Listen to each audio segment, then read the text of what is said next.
हवामान विभागाने विदर्भात अवकाळी पावसाचा इशारा दिला होता।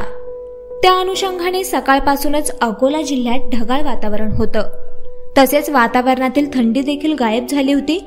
दरम्यान दुपारी 2च्या सुमारास रिमझिम पावसाने हजेरी लावली आणि लगेचच विजांच्या कडकडाटासह जोरदार वाऱ्यासह पाऊस बरसला। काल 2:15च्या दरम्यान खूप वारा आणि पाऊस आणि गाराचा प्रचंड वर्षाव झाला। त्यामुळे आता कुठंतरी हरभरा म्हणजे फुलार अवस्थेत आला। आम्ही जे म्हणजे पैसे जे आले ते पूर्ण शेतीला लावलेले आहेत, पण आता काही खरं नाही आहे। म्हणजे उत्पादन तर घट येणार, एकरी 1-2 पोते झालं तर झालं।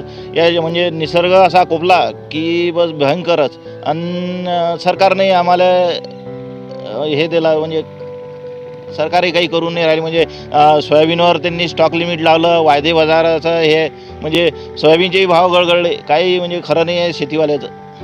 1 ते 1.5 तास जोरदार पाऊस झाल्याने बार्शी टाकळी, बालापूर, तेल्हारा, मूर्तिजापूर, पातूर, अकोट आणि अकोला या 7ही तालुक्यात पिकांचं प्रचंड नुकसान झालं। शेतकऱ्यांच्या हातातोंडाशी आलेला घास निसर्गाने हिरावून घेतला। अनेक ठिकाणी गारपीट झाल्याने सर्वाधिक नुकसान रब्बी पिकांचं झालं आहे। यामध्ये कांदा, तूर, हरभरा, गहू या पिकांचं मोठ्या प्रमाणात नुकसान झाल्याने शासनाने सरसकट आर्थिक मदत द्यावी अशी मागणी हे शेतकरी करत आहेत।